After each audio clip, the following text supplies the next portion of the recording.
যারা ইয়াবা ফেন্সিডিল গাঁজা মদ খায় গাছক ধাক্কা মারে ভাই ভাইজান সাইদ দেন আছে না না বাড়িতে যায় বলে বউ দরজা খোল কথাকে বোঝেন নাই বউ যখন দরজা খুলে দিয়েছে ভাই মা এত দেরি করলি কেন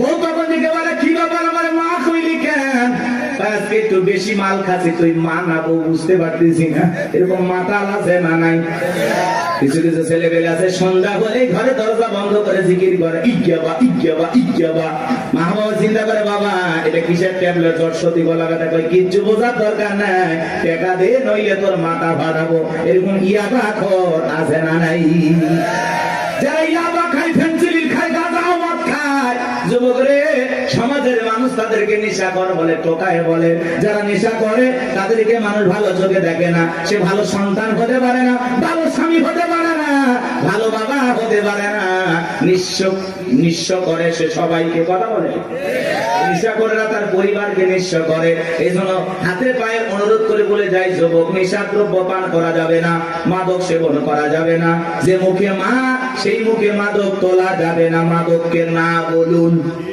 কথা বলে না মাদক সেবন করা যাবে নেশাদ্রব্য পান করা যাবে যারা মদ পান করবে এদের জন্য জান্নাত হালাল না হারাম ওদের জন্য জান্নাত হারাম হয়ে যায় জান্নাত যদি হারাম হয়ে যাবেন কোথায় এই জন্য আমরা দুনিয়াতে নিজেরাই মদ আল্লাহ তাআলা হারাম করে দিয়েছেন আমি আমার উপরে এটা হারাম মানবো যে না আল্লাহ হারাম করে দিয়েছেন এই মদকে আমি স্পর্শ করব না আমি জান্নাতে যাই শরাব পান করব শরাবের ঝর্ণা আছে সুবহানাল্লাহ কোন মধুর ঝর্ণা দুধের ঝর্ণা পানির ঝর্ণা শরাবের ঝর্ণা হাতের স্পর্শ ছাড়া কি তাই করতেছে সুবহানাল্লাহ জান্নাত যে কত সুখের জায়গা কেমনে বোঝাবো ও কল্পনা করা যায় না আল্লাহ এত সুন্দর করে জান্নাত বানাইছে সুবহানাল্লাহ বলেন কষ্ট হচ্ছে আপনাদের তাহলে এই যুবক নেশাদ্রব্য পান করা যাবে যাবে এগুলো আজে বাজে ফালতু জিনিস না খাইয়া ওই ইয়াবা ফেন্সিডিল না খাই ওই টাকাটা জমায়া বউকে মাসে একটা করে 3 পিস উপহার দাও কিছু না পাইলে অন্তত 12টা মাসে 12টা বছর খাইবা কথা কোন ঠিক কি না আলামিন ভাইয়ের কাছ থেকে যদি সুন্দর একটা শাড়ি দিতে পারতো কথাই নাই মেয়েরা সবচেয়ে পছন্দ করে কোন কালারের শাড়ি জানো নীল কালারের শাড়ি কথা কয় না নীল কালারের শাড়ি বউরে কিনে দেবেন যদি আপনার বউ বেজার হয় টাকা আমি দেবো কথা কয় না কথা কয় না এই কালারটা মেয়েরা সবচেয়ে চয়েস করে বেশি যদি পারেন আলামিন ভাইয়ের সাথে যোগাযোগ করে একটা শাড়ি খালি দিয়ে দেখেন ওই দিন বইয়ের ব্যবহার দেখে সারা জীবন আপনার মনে থাকবে কথা বলে ঠিক না এই জন্য আজে বাজে জিনিস না খাইয়া ওই টাকা জমায়া বউ বাচ্চার কাপড় কিনে দেবো ওদের মুখে হাসি ফোটাবো ইনশাআল্লাহ কোন কোন যুবক আছো মাদক দ্রব্য স্পর্শ করবা না মাদক নিজের উপরে হারাম করবে হাত করো জীবনে কোনোদিন স্পর্শ করবো না ইনশাআল্লাহ আজকের এই জান্নাতের বাগান থেকে ওয়াদা দিলাম যে আল্লাহ আমরা জীবনে কোনদিন নেশাদ্রব্য স্পর্শ করব না দয়া করে তোমার জান্নাতের শরাবের নহরটা একটু আমার জন্য বরাদ্দ রাখো একটু জোরে কর না আমিন আপনার আমার ভাইয়েরা এই ফিরাউন ছিল একটা ভবঘুরে যুবক এর নাম ছিল কাবুজ বলকে বলা হতো কিত্তিদের তরফ থেকে নাম ছিল রামসিস মিশরের বাদশাহর পুরোবাদী নাম হলো ফিরাউন সংক্ষিপ্ত ঘটনা 2-1 মিনিটে বলে সামনের দিকে যাবো বা জানবো আমার এই ছিল গেল সর্বপ্রথম মিশরে যাওয়ার পরে বাজান সর্বপ্রথম হলো তরমুজের ক্ষেতের লেবার কিছুদিন লিবারি করলেন ওই দেশের সরকারি গোরস্থানের দারোয়ান লাগবে ঢোলপিটায় খবর দেওয়া হলো হাজার হাজার মানুষ লাইনের ভর্তি হয়ে গেছে গোরস্থানের দারোয়ান হওয়ার জন্য 1-2 জন ইন্টারভিউ দিতে দিতে যখন ফেরাউনের পালা ডেকে বলে বাদশাহ বুক ভরা আসামে ভিন দেশ থেকে আপনার কাছে এসেছি যদি চাকরিটা দেন উপকৃত হব এমন ভাবে কথাগুলো উপস্থাপন করলেন বাদশার মায়া লাগে গেল বলে আপনার সাথে ভালো মানুষ মিশর আর কেউ নাই বুক ভরা আসামে ভিন দেশ থেকে আসছি পরিবার পরিজন আছে দয়া করে যদি চাকরিটা দেন সারা জীবন আপনার প্রতি কৃতজ্ঞ থাকবো এমন ভাবে কথাগুলো বললেন কথা আছে দুষ্ট লোকের মিষ্টি কথা। বাদশার ভালো লেগে গেল, বাদশা ডেকেও লেগে ইন্টারভিউ বন্ধ করো, এই কাবুস নামের ছেলেটাকে মিশরের সরকারি গোরস্থানের দারোয়ানের চাকরিটা দেওয়া হলো। এইবার সরকারি গোরস্থানে দারোয়ানের চাকরি পাওয়ার পর ফেরাউন চিন্তা করে বাদশা প্রতি মাসে বেতন দিবে, ঠিক আছে, কিন্তু এই টাকা দিয়ে চলবে না, আমার সাইড ইনকাম করা দরকার। এইবার যারা লাশ দাফন করতে আসে ওদেরকে ডেকে বলে, শোনো, লাশ প্রতি একটা করে দিরহাম যদি দাও লাশ দাফন করতে দেবো, না হলে লাশ দাফন করতে দেবো না। জনগণ টেনশনে পড়ে গেল, একটা দিরহামের জন্য বাদশার দরবার বিচার নিয়ে যাব, লাশ পয়সা করলে শেষ হয়ে যাবে, যদি পাই একটা টাকাই ছেলেটাই পাক। এই কথা ভেবে জনগণ একটা করে দিরহাম ফেরাউনকে দেওয়া শুরু করলো। আপনারা বলেন তো বাংলাদেশের মানুষের নাম কি? ঘুষ। ঘুষ এক টাকা হইলে ওইটা কি? ঘুষ। এটা কিন্তু বাংলাদেশে আছে আছে আছে। শোনো, এই দেশ যারা গল্প করি, দেশটা মনে হয় স্বপ্নপুরী, শুধু কর ঘুষ কর মদ কর জুয়া কর, হেতায় আছে ভুরি ভুরি, হেতায় আছে ভুরি ভুরি। এ দেশে অসৎ কামাই কেউ করে না, তবে ঘুষের টাকা পেলে কেউ তো ছাড়ে না। টেবিলের নিচ দিয়ে হাত বাড়িয়ে কালো টাকাটা নেই সারিয়ে, টেবিলের নিচ দিয়ে হাত বাড়িয়ে কালো টাকাটা নেই সারিয়ে, করছে ওরা বড় দেশের চুরি, করছে ওরা বড় দেশের চুরি। শোনো, এ দেশটার গল্প করি, আছে না নাই? আমার ভাইয়েরা, একটা করে দিরহাম জনগণ দেওয়া শুরু করলো। আল্লাহ রাব্বুল আলামিন ওই সময় একটা মহামারী দিল। 2020 সালে আল্লাহ তাআলা আমাদেরকে একটা মহামারী দিয়েছিলেন, ধরো না ছুঁয়ো না, নাম হলো করোনা। করোনা রোগে আক্রান্ত হয়ে বাবা মারা গেছে, ছেলে বাবার লাশটাও দেখতে যায় নাই, বাবার কবরে মাটিও দেয় নাই। বাবার সম্পত্তি ভালো লাগে, মৃত বাবার লাশকে বোঝা মনে হয়। কথা বলে। মায়ের করোনা হয়েছে, জঙ্গলে ফেলা আসছে। বন্ধুর করোনা হয়েছে, বন্ধু দেখতে যায় নাই। ভাইয়ের করোনা হয়েছে, ভাই দেখতে যায় নাই। স্বামীর করোনা হয়েছে, স্ত্রীর কাছে যায় নাই। খাবারের প্লেটটা সাজায় লম্বা একটা বাঁশের লাঠি দিয়ে আস্তে করে স্বামীর ঘরে খাবার ঢোকায় দিয়েছে। কথা বলেন। স্বামী যখন সুস্থ হয়েছে, বিবি কাছে ডাকে বলে, জোসনার বাপ, আমি তোমার কত ভালোবাসি তুমি জানো না।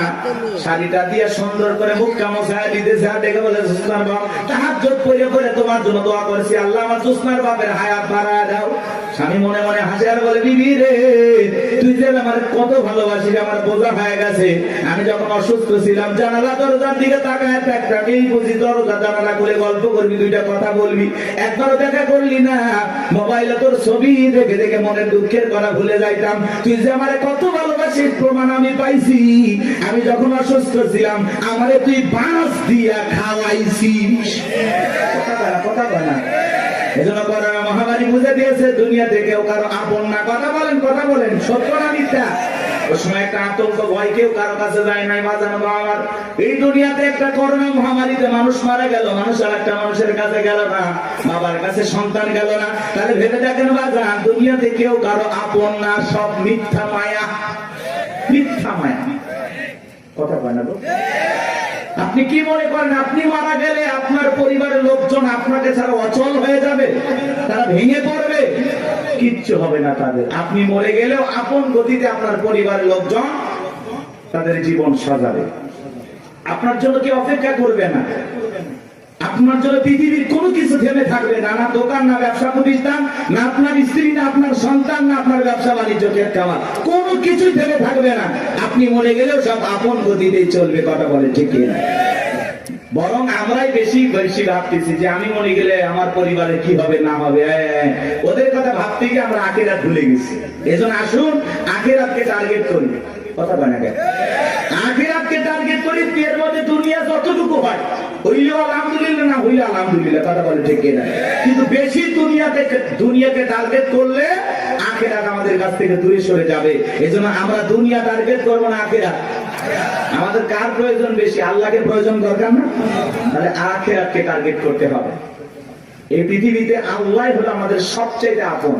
স্ত্রী বলেন, সন্তান বলেন, সবাই স্বার্থ, স্বার্থ, স্বার্থ ছাড়া কেউ আপনাকে চেনে না। পুরুষ হলো টাকা কামানোর মেশিন। পুরুষের টাকা আছে, পুরুষের পাশে সবাই আছে। পুরুষের টাকা নেই, পকেট ফাঁকা, রাস্তার ভিক্ষুক আপনার সাথে দেখা করবে না। কথা বলে ঠিক না? টাকা আছে, পুরুষের সম্মান আছে। টাকা আছে, পুরুষকে সবাই চেনে। কথাকে বোঝেন নাই? ওই যে গান শুনছেন না, গান শুনছেন, ওইদিকে যাবো না, রাগ করছেন, আপনারা তো রাগ করতেছেন। কি করবো না দোয়া করবো বলেন? আচ্ছা বলেন তো, পুরুষ হলো প্রয়োজন মিটানোর মেশিন, টাকার প্রয়োজন, সম্পদের প্রয়োজন, কথা কয় না কেন? এই প্রয়োজন মিটানোর জন্য আল্লাহ আমাদের দুনিয়ায় পাঠাইছে। কথা কি বুঝতে পারতেছেন বাজান? মন খারাপ করবেন না, যে কথা বলতে চাচ্ছিলাম বাজান, দিল দিয়ে কথাগুলো বোঝার চেষ্টা করবেন, গভীর মনোযোগ দেবেন, সামনে গেলে মজা পাবেন। হে যুবক, তোমরা নিরাশ হয় না, তোমরা যুবক, আমিও যুবক, তোমাদের মনের দুঃখটা কি বুঝি। একটু অপেক্ষা করো, তোমাদের জন্য স্পেশাল কিছু আলোচনা মাথার মেমোরিতে সেভ করা আছে, সময় মতো ডাউনলোড দিয়ে শোনায় দেব। মা বোন যারা বসে আছে না, মা একেবারে নিরাশ হবেন না মা। মহিলা প্যান্ডেলে মা বোনদের জায়গা হচ্ছে না, আমি শুনেছি, আর পাগলিদের জায়গা একটু বেশি লাগে। ওদের ঘরেও যেরকম দখল করতে চায়, বাহিরে গেলে দখল করতেছে, কথা কন না কেন? এই যে মা বোনদের জন্য কিছু ওয়াজ করা দরকার আছে না নাই? কিছু বাঁকা পথে মা বোন চলে, বাঁকা পথে চলা মা বোনদেরকে ওয়াজের মাধ্যমে আজকে একটু সোজা করা হবে। একটু সময় দেন, সামনে যায় আমার ভাইরা, চলেন সামনে থেকে যায় বাগান। ওই ডায়রিয়া কলেরা মহামারীতে হাজার হাজার মানুষ মারা গেল, আর ফিরাউনের পকেটে টাকা ঢুকলো, টাকা পাইতে পাইতে এত টাকার মালিক হয়ে গেল বাজান, টাকা রাখার কারোর কোনো জায়গায় নাই। এবার বাদশার দরবার একদিন চলে আসছে, বাদশাহ আমার কাছে কিছু টাকা পয়সা আছে, এলাকায় যারা গরিব মানুষ খাজনা দিতে পারে না, দুঃখী মানুষ খাইতে পারে না, আমি তাদের একটু জনসেবামূলক কাজ করতে চাই। বাদশাটাকে বলে, বাবা তো ভালো উদ্যোগ, তোমার মতো ছেলে ঘরে ঘরে জন্ম নেওয়া দরকার। এইবার জনগণের সেই সমস্ত টাকাগুলো নিয়ে আসা গরিব মানুষের মাঝে বিতরণ করলেন, খাজনা পরিশোধ করে দিলেন। বলেন তো টাঙ্গাইলের মুসলমান, বুঝে থাকলে বলেন তো টাকাগুলো ছিল কার? নেতা যে মাইক ধরে বলতেছে 5 লাখ দেব, ওই টাকা পাবে কোথা থেকে? আসমানের ফেরেশতারা প্যাকেট পাঠাবে নাকি? ভালো করে বুঝবেন কোন টাকা কোন জায়গায় যায়। আমাদের গাইবান্ধার আঞ্চলিক ভাষা একটা কথা বলে, মাছের তেল দিয়ে মাছ ভাজা। কথা কি বুঝতে পারতেছেন? জনগণের টাকা জনগণের মাঝে বিতরণ করে ফাও ফাও বাহাবা পাইলু, জনগণ থেকে বলে, আরে রাজ্যের বাদশা যদি এই ব্যক্তি না হয়া গোরস্থানের ছেলেটা হইতো, না জানি আমাদের কপাল খুলে যেত। নির্বাচনের আগে একটু জনসেবামূলক কাজ করা দরকার আছে না নাই? আমার এলাকার নেতা কাঁচা রাস্তা মানে মাটি রাস্তা বোঝেন তো বাজান, ইট পাড়তেছে, 2 গাড়ি ইট পাড়তেছে। মানুষজন বলে, বাবা ইট পাড়তেছে, তুমি তো এখনো নেতা হয় নাই, কারণটা কি? ছেলেটা বলতেছে, আপাতত ইট ফেলে দিলাম, আর ভবিষ্যতে আমার মার্কায় যদি সিলভারে এলাকার নেতা বানায় দিতে পারে, আমার 1 নাম্বার টার্গেটে কাঁচা রাস্তা পাকা করা। এই রাস্তাতে আপনাদের ছেলে স্কুলে যাইতে পারে না, আপনারা হাটে বাজারে যাইতে পারেন না, মাঝে মাঝে আপনাদের কথা মনে হলে রাতে ঘুম আসে না। কি অভিনয়! নেতা হতে গেলে অভিনয় জানার দরকার আছে তো না? কথা কয় না। যারাই নেতা এরাই কিন্তু পুরোটা কি অভিনেতা। অভিনয় না জানলে নেতা হওয়া যায় না বাজান। ভালো করে বোঝার চেষ্টা করবেন। জনগণ বিশ্বাস করে যদি নেতার মার্কায় সিলভারে নেতাকে নির্বাচিত করে, নেতা তো এলাকায় থাকে না, ঢাকা শহরে বান্ধবী নিয়ে ঘুমায়। কথা বলেন ঠিক কি না? মার্কা থাকে যে কয়দিন, নেতার আনা গোনা সে কয়দিন। আমরাও জনগণ কম খারাপ না। 1.5 টাকার বিরিয়ার 3 টাকার চা খায় কি স্লোগান? বল্টু ভাইয়ের চরিত্র ফুলের মতো পবিত্র, নামাজ পড়া কক্ষ গাঁজা খাই 5 ওয়াক্ত, কমসুরিতে বাঁকা ভক্ত, শয়তানের 1 নাম্বার ভক্ত, হুজুরদের জন্য খুবই শক্ত, চুষা খাই গরিবের রক্ত। পোস্টার লেখা যে গরিবের বন্ধু, ভোট দিয়ে দেখেন গরিবের কয় নাম্বার শত্রু। কথা বলেন। রাস্তার একটা ভিক্ষুক মহিলার দিকে 500 টাকা দিয়ে বলে, আপনার চেহারার মাঝে আমি আমার মাকে খুঁজে পাই। আম গাছে জাম গাছে নেতার ছবি ঝুলানো থাকে, নির্বাচিত হওয়ার পরে এলাকায় থাকে না। আম গাছে জাম গাছে বিদ্যুতের ঘুড়িতে নেতার বিশাল বিশাল ছবি, আর লেখা আছে আমি অমুক নেতা, যারা গালি বদনা। পবিত্র ঈদ উল আজহার শুভেচ্ছা, পবিত্র ঈদ উল ফিতরের শুভেচ্ছা, খালি ব্যানার দিয়ে শুভেচ্ছা জানায়, জীবনে কোনোদিন আর কাছে আসে না। এই নেতা ওই ব্যানার লক্ষ লক্ষ টাকা দিয়ে না বানাইয়া, ওই ব্যানারের টাকা দিয়ে যদি গরিব দুঃখী মানুষের মাঝে বিতরণ করো, তোমার ব্যানার লাগবে না গো, ব্যানার লাগবে না। জনগণ তোমার মার্কায় জায়গা মতো সিল মেরে দেবে। কথা কন ঠিক কি না? কিন্তু ওই যে মার্কা থাকে যে কয়দিন নেতার আনা গোনা সে কয়দিন, অলিতে গলিতে নেতাকে পাওয়া যায়। মানুষ মলে জানা যায় হাজির, জুমার নামাজের সামনে হাজির, আসরের নামাজ পরে 2 বার। কথা কয় না। এক নেতা মানুষকে সালাম দিতে দিতে হোশ হারায় ফেলছে, রাস্তার খেজুর গাছ পায় 1 লাইনে সালাম দিয়ে যাচ্ছে। কর্মী চাচা ভেতরে কয়, নেতা এটা মানুষ না খেজুর গাছ। নেতা বলতেছে আমি মনে করছি এটাও ভোটার। কথাকে বুঝতে পারতেছেন বাজান? এই জন্য আপনাকে আমাদের পরিবর্তন হওয়া লাগবে বাজান। বারবার ওদের কথায় ভোলা যাবে না, ভোলা যাবে না। আমাদেরকে ভালো ভালো লাগবে। মনে রাখবেন বাজান, দেশের জনগণ এক নাম্বার, নেতাও এক নাম্বার হবে। আপনি যদি পরিবর্তন করতে চান অবশ্যই সমাজটাকে পরিবর্তন করতে পারবেন। এই জন্য আগে নিজের ভালো হওয়া লাগবে। আপনি যেমন দেশের নেতাও কিন্তু ওইরকম হবে। 2 নাম্বার আপনি নেতা হবে 4 নাম্বার। কথা কি বুঝছেন? আপনি সিটার নেতা হবে বিশ্ব সিটার। কি ভয় পাচ্ছেন নাকি? আমি কোন দলে দালালি করতেছি? আমরা আগে ঠিক হবে। এক পাগল গাছের নিচে হাত তুলে বলে আল্লাহ, আরে হারাক তো মানুষ বাইরে গেছে, 2-4 জন হারিয়ে গেলে কি হবে? পরে খুঁজবো ওই মা কি মা আজকে আমি শুরু করতে নাকি বাচ্চা নিয়ে আসে, মাকে ধর, মাকে বাচ্চা হারায় যায়, মা কইতে পারো না, মা না পাগলি। বাচ্চাকে কন্ট্রোল করবেন না। এ বাবা জাহিদ, তোমার মা কান্না করে, আসো বাবু আসো। সাতুটিয়ে বাড়ি, ও মা এত আল্লাহ বলা হলে স্বামী একদিন আর একজনে হাত ধরে চলে যাবে, টের পাবেন না। হ্যাঁ, বাচ্চা কন্ট্রোল করবে না কি মা। অনেক মা বোন আসছে, এসে বাচ্চা টাচ্চা রাখে ওরা গল্পে লিপ্ত হয়ে গেছে। কেউ তোমার বিয়ে হয়েছে ওই মুখ জায়গায় না, তোমার স্বামী ভালো ব্যবসা করে, ও গল্প করতে বাচ্চা নেই, টেরই পাচ্ছে। ও বু ফুবুর চাচি খালা নিয়ে ব্যস্ত হয়। আল্লাহ হেদায়েত দান করে। আর ওদের মাঝখানে এরকম একটু বিনোদন দরকার আছে নাকি? হারায় গেলে আর কি কি সংবাদ আছে দেবেন, দেখেন আমি বলে দেব। একটি বাচ্চা হারিয়ে গেছে, নাম কি? জাহিদুল ইসলাম। বাবা জাহিদুল, তুমি কোথায় তুলতেছো ফুল? তোমার মা কান্নে হয়ে গেছে ব্যাকুল, তাড়াতাড়ি করে আসো। জাহিদুল চলে আসবে, মা কান্দেন না, বসে থাকেন। বাচ্চা হারাই নাকি এখন তার বলা পান এক করতেছেন নাকি আপনার? তাকবীর দেন, লিল্লাহি তাকবীর। একটা গাছের তেঁতুল গাছ, কোন গাছ?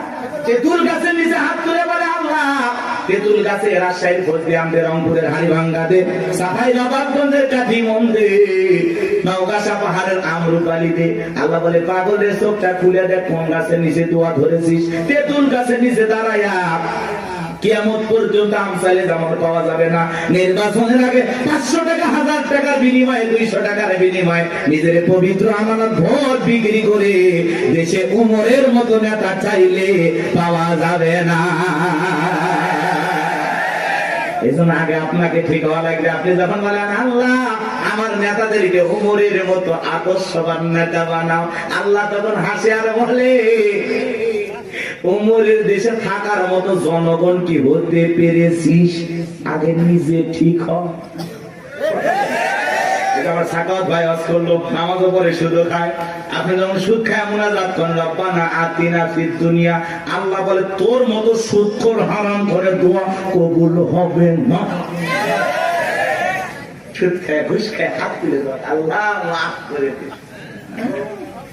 ভালো ভাই, আপনি জানেন না সুদ খাওয়া হারাম, ঘুষ খাওয়া হারাম, খাইতেছেন মজা লাগে, টাকায় টাকা বাড়ে, কারেন্ট সুদ, ওরে বদমাইশ।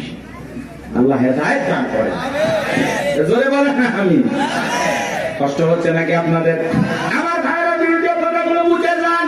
আমি যে কথা বলতে যাচ্ছিলাম, তালুকদার বংশের মতো যদি কলিজাটা বড় হয়, বাপের বেটা যদি হয়ে থাকেন, ডান হাতটা তুলে বলেন হুজুর যতদিন বেঁচে থাকবো নির্বাচনকে কেন্দ্র করে চা বিড়ি পান সিগারেট খাবো না, 1 টাকাও কোন নেতার কাছ থেকে নেব না। সৎযোগ্য নির্ভীক আল্লাহওয়ালা সমাজের নেতৃত্ব দেওয়ার মতো উপযুক্ত নেতাকে আগামীতে ভোট দিয়া নির্বাচিত করব। হাত তুলে ওয়াদা দেন, পারবেন তো ইনশাআল্লাহ? আপনার ভোটে যেন কোন চোর ডাকাত সন্ত্রাস এলাকার বিপুল পরিমাণের লুটপাটকারী ব্যক্তি যেন ক্ষমতার চেয়ারে বসতে না পারে। আঙ্গুলের সাপটা দেওয়ার আগে চিন্তা করা লাগবে, আমার ভোটে কোন মোসারু, গাজারু, মাদারু, সুদারু আপনার ভোটে নির্বাচিত হয়ে যেন ধর্ষণ না করতে পারে, দেশের টাকা বিদেশে পাচার না করতে পারে। এমন নেতাদেরকে 54 বছরে দেখেছেন, আগামীতে যা করবেন বুঝে শুনে করা লাগবে। ভাবিয়া করিও কাজ, করিয়া ভাবিও না পাথর দিয়ে মানুষকে করবে খুন, এমন নেতা সমাজে প্রয়োজন নাই। কথা বলেন ঠিক কিনা? চলে না বাজার সামনের দিকে যায়, কথা মানে একটু বেশি হয়ে গেল, মন খারাপ করছেন। কথা বলা লাগলো, অবস্থা যেমনই হোক বাজান দিল দিয়ে কথাগুলো শুনে যান। নির্বাচনের আগে একটু জনসেবামূলক কাজ সবাই করে, আর নির্বাচনের পাতিলে যে চা রান্না হয়, বৃষ্টি হওয়ার পরে খেলে পালা নিচে যে পানি যায়, ওইটার রং আর ওই পাতিলের চায়ের রং সমান। কথা কন ঠিক কিনা?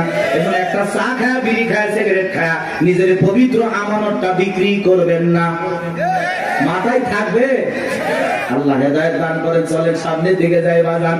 এইবার মিশরের মন্ত্রী মারা গেল, নির্বাচন শুরু হয়ে গেল। আগে তো জনগণের মন কাইরে নিয়েছে, সবাই বলে ভোট দিবা কোনখানে? কয় ফেরাউন যে মার্কাদার আছে তার মাঝখানে। এক প্রান্তে সবাই মিলে ফেরাউনকে ভোট দিয়া মিশরের মন্ত্রী বানায় দিল। কিছুদিন পরে আল্লাহর খেলা বোঝা বড় ভাই, বার্ধক্যজনিত কারণে মিশরের বাদশা মারা গেল, সিংহাসন ফাঁকা হয়ে গেল। ফেরাউন সমস্ত জনগণ আর নেতাদেরকে ডেকে বলে, দেশের জনগণ শোনো দিয়া মন, দেশের বাদশা মারা গেছে, বাদশা ছাড়া একটা দেশ চলতে পারে না, তোমরাই বলো মিশরের বাদশা হবে কে? সমস্ত জনগণ ডেকে বলে, অনেক আগে আপনাকে চেনা জানা হয়ে গেছে, আপনি মিশরের বাদশা হয়ে যান, আমাদের কার কোনো আপত্তি নাই। জনগণ যখন সমর্থন দিল, ফিরাউন নেতাদেরকে ডেকে বলে, তোমরা বলো আপত্তি আছে? নেতারা ডেকে বলে, আমাদের কোনো আপত্তি নাই, জনগণ সমর্থন দিয়েছে, আপনি নেতা, কোনো সমস্যা নাই। এইবার সবার সমর্থন পাইয়া মিশরের বাদশা হয়ে গেল। ক্ষমতার চেয়ারে বসে ঠেসছে কি, রাতের বেলায় ফিরাউন ঘুমাইতে যায়, চোখে আর আরামের ঘুম আসে না, ঘুম থেকে লাফায় লাফায় ওঠে। অনেক মানুষ দেখবেন বাজানে 4টা ঘুমের ট্যাবলেট খায়, কোটিপতি টাকাওয়ালা সম্পদওয়ালা বড় বড় হাইব্রিড নেতা 4টা ট্যাবলেট খায়, ঘুমায়। এরপরে রাত 2টার দিকে ঘুম থেকে উঠে সিসি ক্যামেরার ফুটেজ তালাশ করে, কেউ ঢুকছে নাকি মারার জন্য। কারণ বিল্ডিং এর প্রত্যেকটা জায়গায় খালি দুর্নীতির গন্ধ, জুলুমের গন্ধ, মানুষ মারার গন্ধ, মানুষকে প্রতারণা ধোঁকা দেওয়ার গন্ধ। কথা বলেন না কেন? ওই বিল্ডিং কি আমনে দাঁড়াইছে? রাগ করতেছেন আপনারা? এ বাজার গো, আমার লম্বা করবো না। ধনী মানুষ টাকা আছে, সম্পদ আছে, দামি বিছানা আছে, দামি খাট আছে, কিন্তু ঘুমটা নাই। আর গরিব রিক্সা চালায়, ভ্যান চালায়, মাঠে কাজ করে, আলু ভর্তা দিয়ে, ডাল ভাজি দিয়ে, সবজি দিয়ে ভাত খায়, বউকে কোলে নিয়ে ঘুমায়, কি আরামের ঘুম। কথা বলেন না কেন? আর ধনী স্বামী স্ত্রীর মধ্যে দাও কুড়ালের সম্পর্ক, বউ আলাদা খাটে, স্বামী আলাদা খাটে, ইয়া তো ধনী হয়ে গেছে, এখন স্বামী স্ত্রীর মধ্যে মহব্বত ভালোবাসাই নাই। আছে না না এরকম পরিবার? ওই দিকে আর যাচ্ছি না বাজান, সামনে গেলে মহিলাদের ওয়াজ করবো, চলেন না যাই। যে কথা বলতে যাচ্ছিলাম বাজান, ফিরাউনের চোখে ঘুম নাই। তার দরবারে জ্যোতিষী ছিল 400 জ্যোতিষী লিডারের নাম দবিরা, বয়স হলো 320 বছর। দেখে বলে, দবিরা কেন জানি রাতের বেলায় ঘুমাইতে পারি না, আজে বাজে স্বপ্ন দেখে লাফায় লাফি, কারণটা কি? দবিরা এবার দেখে বলেন, একটা অপেক্ষা করেন, একটু আমাকে সময় দেন। দবিরা সময় নিয়ে ভাগ্য গবেষণা করে বলেন, নেতা যদিও ছিলেন ভবঘুরে জবক্তর মোজের খেতের লেবার, গোরস্থানের দারোয়ান, এরপরে মিশরের মন্ত্রী, বর্তমান রানিং বাদশা, আঙ্গুল ফুলা কলার গাছ, কিন্তু আপনার ভবিষ্যৎ জীবন বড় অন্ধকার। আগামী 3 মাসের মধ্যে বনি ইসরাইল সম্প্রদায়ের ভিতরে মুসা নামের একটা ছেলে জন্মগ্রহণ করবে। ওই মুসার কারণে রাজত্ব পাওয়ার ক্ষমতা থাকবে না। নেতারে, এমনকি আপনার জীবন যাওয়ার সম্ভাবনাও দেখা যায়। এই কথা শোনার পরে ফিরাউনের মাথা ঠান্ডা না গরম? খালি গরম। মানে রবিরা যদি বলতাম মুসা আসবে, খানকা বানায় বসে বসে জিকির করবে, তাহলে মাথা গরম করতো না। আজ বাংলাদেশের দিকে তাকায় দেখবেন, যারা খানকা বসাইয়া জিকির করতেছে, লাফালাফি করতেছে, নারী পুলিশ একত্রে হয়ে ঢোলক বাজায় জিকির করে, আর গান গে দেখে না। কয় পানির ভিতর জ্বললে বাতি, ঝড় বাতাসেও নেবে না, ল্যাংটা বাবার মুরিদ হইলে নামাজ রোজা লাগে না। এই পিছায় বলবে নামাজ রোজা লাগে না, ওইটা পীর না টাটকা শয়তান। সিজদার মতো একটা সিজদা দিবি, জান্নাত পার হয়ে জাহান্নামের তলে পড়বি। আছে না নাই? লালন শাহ বাজারে দেখলেন না, মহিলারা গাঁজার কলকিতে টান মেরে খাইয়া বলতেছে, আমি বিমানে উঠতেছি। প্রকাশ্যে জনগণের সামনে মাজার গুলোতে গাঁজা খাওয়া হয়, মাজারে গাঁজার কলকি দিয়া তো ধোঁয়া ছাড়ে বাজান। রাস্তায় প্রশাসনের লোক দাঁড়িয়ে থেকে বলে, মনে হয় ওরসের রান্না চলছে। কথা বল না কেন? ভণ্ডগুলো ভণ্ডামি করে যাচ্ছে আর বলে আমরা হকের দরবারে আছি, আছে না নাই? কথা বলেন না কেন? ভণ্ডামি পাইছেন, জায়গা পান না। পীর ছিল শাহজালাল খানকাই পীর, রাজপথে পীর, নারায়ে তাকবীর হুঙ্কার দিয়েছে, গৌর গোবিন্দ ধুতি পরার টাইম পাইনি। কথা বলেন ঠিক কিনা? এরকম শাহজালালের মতো পীর দরকার আছে না নাই? আল্লাহ ওয়ালা ভালো জিনিস, ওয়াকুনু মাস-সাদিকিন। আল্লাহ বলে তোমরা সত্যবাদীদের সঙ্গে হও। যে পীরের পা থেকে মাথা পর্যন্ত নবীর সুন্নাত দিয়ে ঢাকা, যার চেহারার দিকে তাকাইলে আল্লাহর কথা স্মরণ হয়, এরকম আল্লাহ ওয়ালা যেখানে আমরা আছি সেখানে নাজাকর ভণ্ড, লালু বাবা, কালু বাবা, শিকল বাবা, তালা বাবা যেখানে, শয়তান আছে সেখানে। কথা বোঝা গেল? কোন ভণ্ডদের কাছে আমরা যাব না ইনশাআল্লাহ, কোন ভণ্ডের কাছে যাবেন না। সাহেব নাই, মানুষ আছে কিনা তার সন্দেহ। কবর মাজার বানায় রাখছে, লেখা রাখছে তাকলিশ আর রহমতুল্লাহ আল্লাহ, ওপরে লেখে মাহবুব সোবান, ভারতের কামান, জামানার জামান, আছে না নাই? এক এক পীরের নাম, আল্লাহ হেদায়েত দান করে। ভণ্ড পীরের ওয়াজ বেশি করবো না, কষ্ট হচ্ছে আপনাদের। এই ভণ্ডদের কাছে যাওয়া যাবে?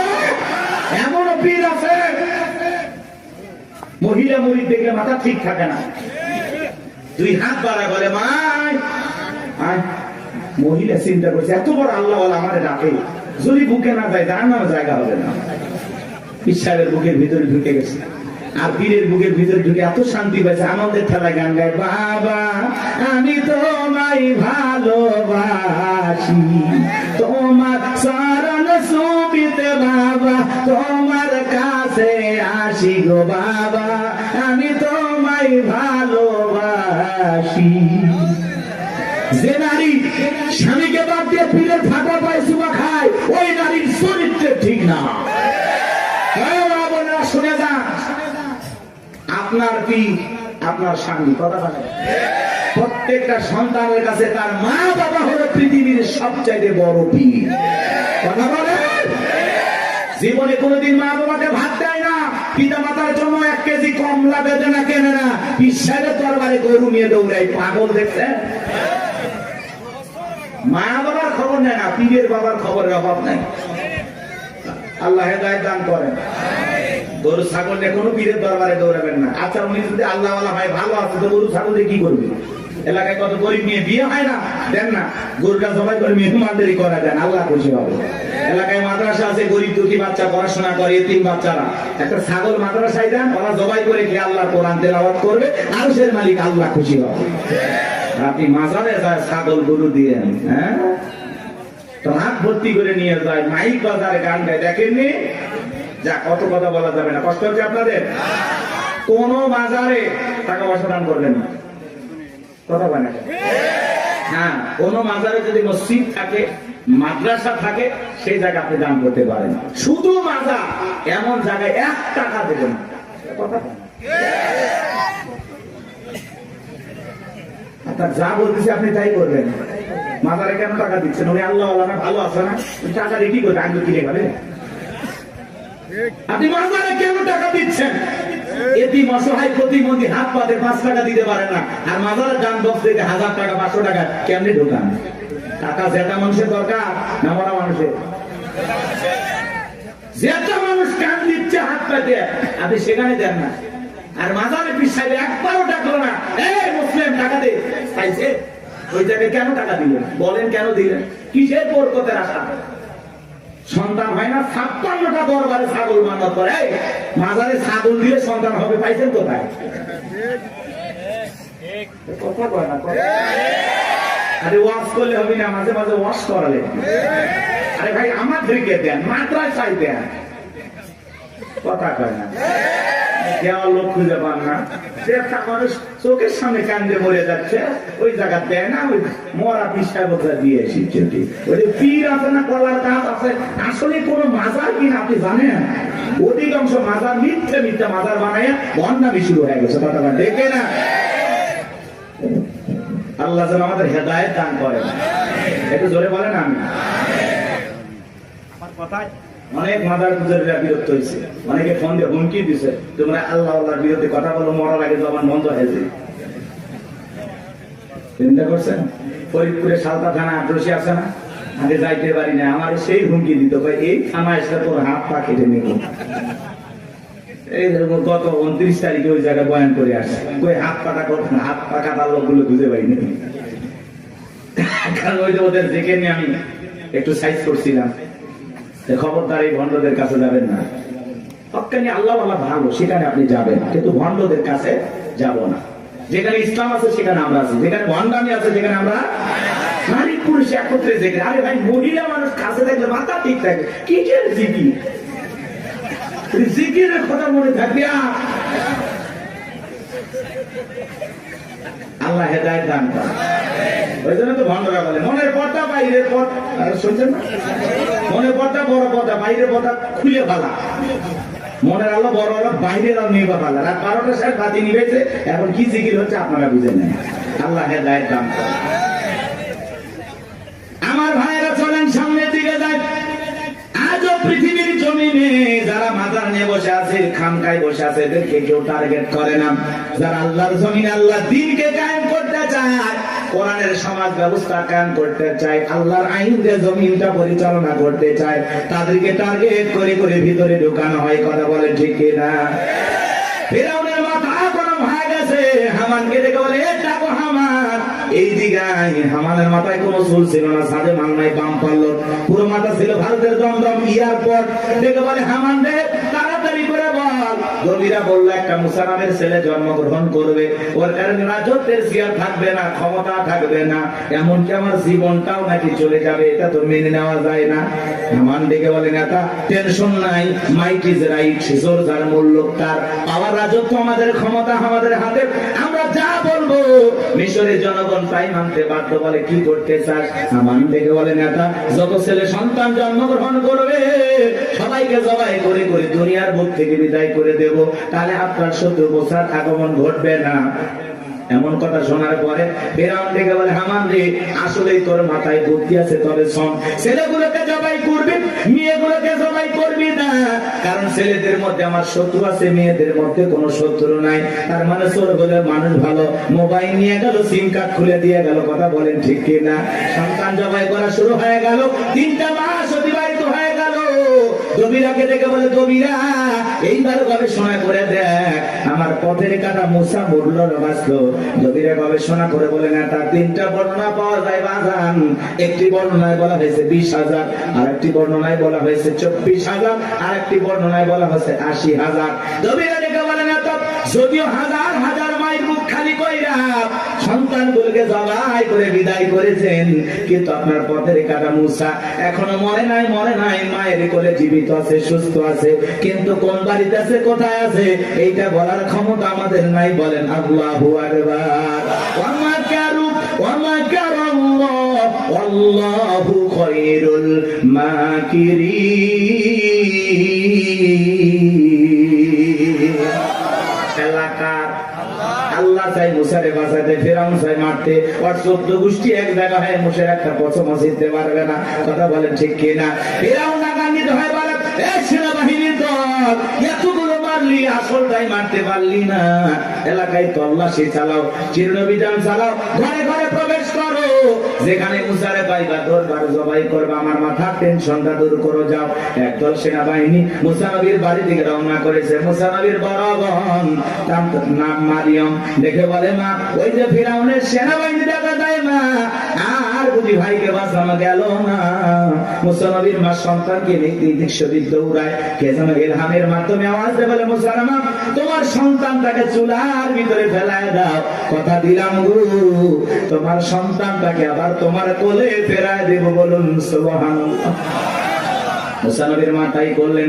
লম্বা ঘটনা বাদাম সংক্ষিপ্ত করে বলে দিয়ে যায়, ফিরআউনের সেনাবাহিনী তল্লাশি চালাইয়া তন্ন তন্ন করে ঘর বাহিরে সব জায়গায় খুঁজে তারা চলে গেল। এইবার মুসা নবীর মা চোখের কোনায় পানি নিয়ে কাঁদেন, আর মনে মনে ভাবেন সন্তান বুঝি আগুনে পড়ে কয়লা হয়ে গেছে। কাছে যায় তাকায় দেখেন না না, মুসা নবী আগুনে পড়ে নাই, মুসা নবী চুলার ভিতরে পড়ে মুস্কি মুস্কি হাসতেছি। সন্তানটাকে কোলের মধ্যে নেবেন, কে যেন তাই আওয়াজ দেয়, বলে মুসার মা, কতদিন জালেম ধরে ভাই লুকিয়ে রাখবা, সিন্ধুক একটা বানায়া দরিয়ার বুকে ভাসায়া দাও, কথা দিলাম গো তোমার ছেলেটাকে আবার তোমার কোলে ফেরায়া দেব।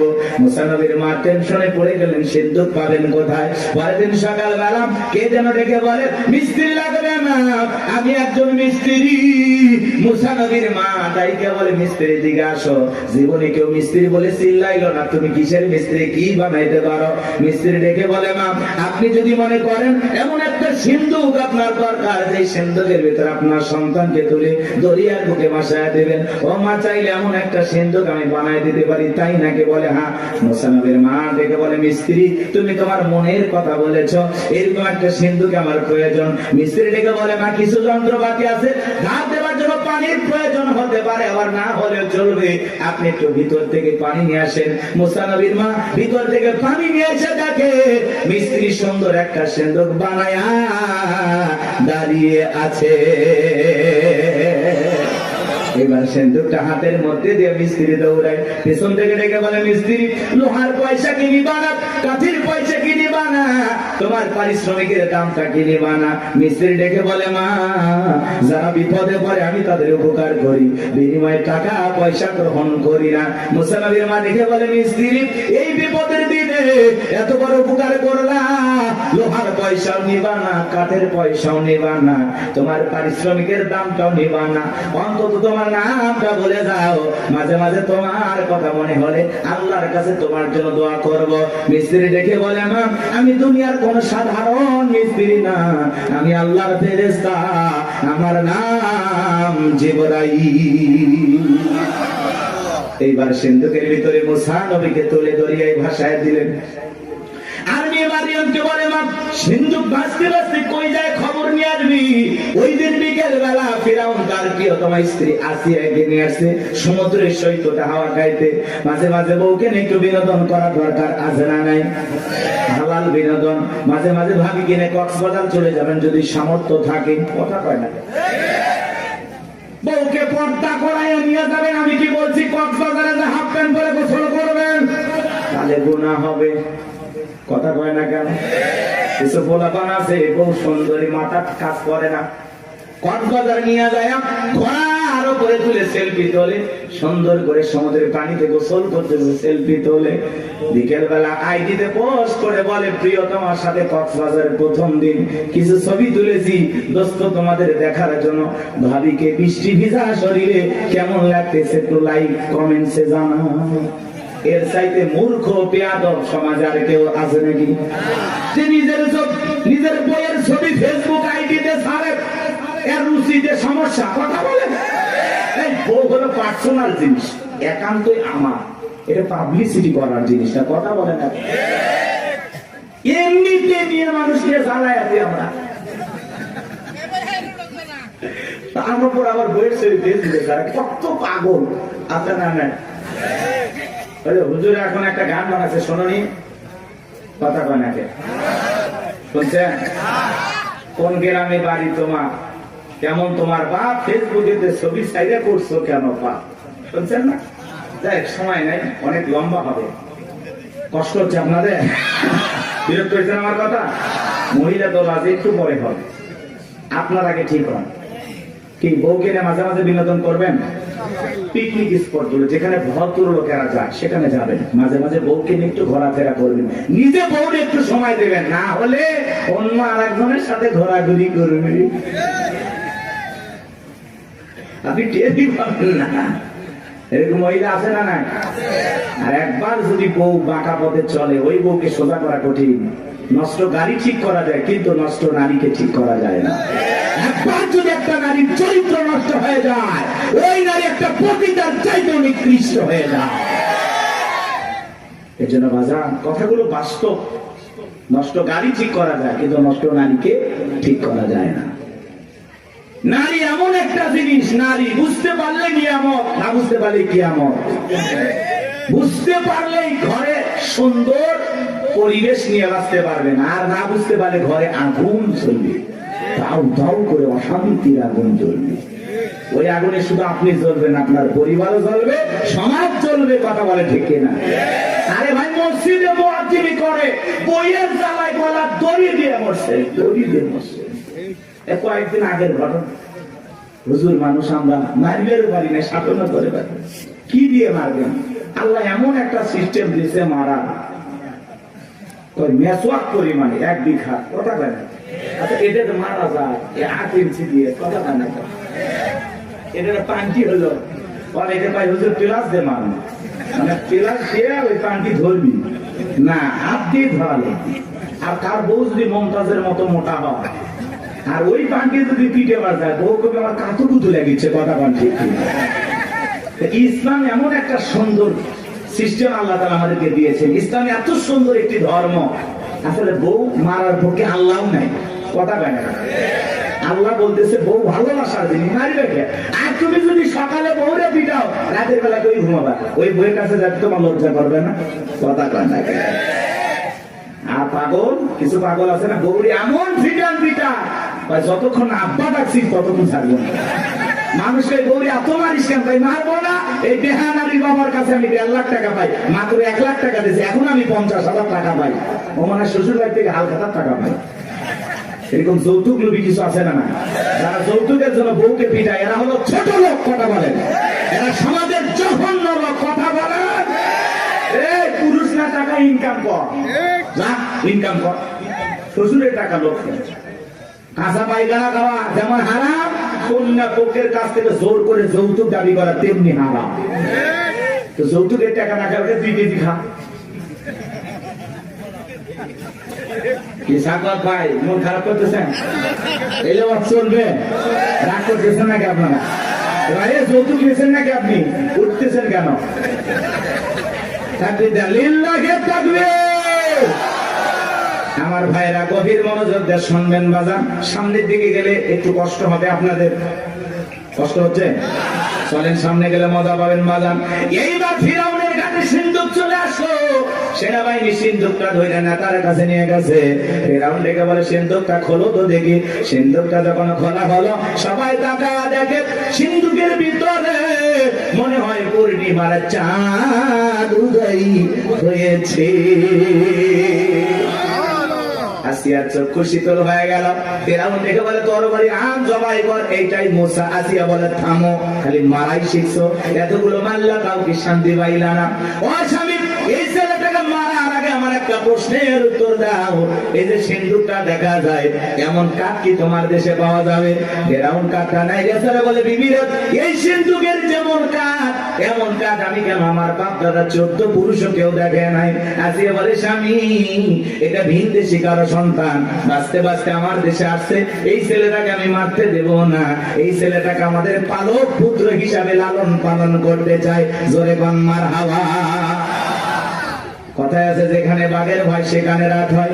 যারে খুঁজতেছে মারার জন্য, আল্লাহ তারই দায়িত্ব দিল লালন পালন করার জন্য। জোরে বলেন মারহাবা। আসিয়া যখন বলেছে, ছেলেটাকে আমি পালবো, একে আমাদের পালক পুত্র বানাবো। অনেক কঠিন স্বামী, কিন্তু মাঝে মাঝে বইয়ের আপত্তির কাছে দুর্বল হয়ে যায়। বলে, ঠিক আছে, মাইনা নিলাম। আসিয়া বলে, শুধু মারলেই হবে না, ঢোল পিটায় খবর দাও, ফিরাউনের ছেলে সন্তান যে দুধ পান করাবে, মাসে মাসে তাকে বেতন দেওয়া হবে। বলে, ঠিক আছে। ঢোল পিটানো হলো। হাজার হাজার নারীরা আসছে, মুসা নবীকে কোলে নেয়, স্তন খুলে মুখ লাগায় দেয়। আল্লাহ নবী মুসা আলাইহিস সালাম কোন মহিলার স্তনে দুধ পান করে না। জোরে কোন মারহাবা। সমস্ত নারীরা ব্যর্থ হয়ে চলে গেল। ওই যে মুসা নবীর বোন নাম তার মারিয়ম, ঈসা নবীর মায়ের নাম মারিয়ম, আর মুসা নবীর বড় বোনের নাম ছিল মারিয়াম। এইবার মারিয়াম দেখে বলে, ও রানী আসিয়া, এমন একটা ধাত্রীর খবর আমার কাছে আছে, আমার বিশ্বাস এই সন্তানটা দুধ পান করবে, তাই নাকি? বলে,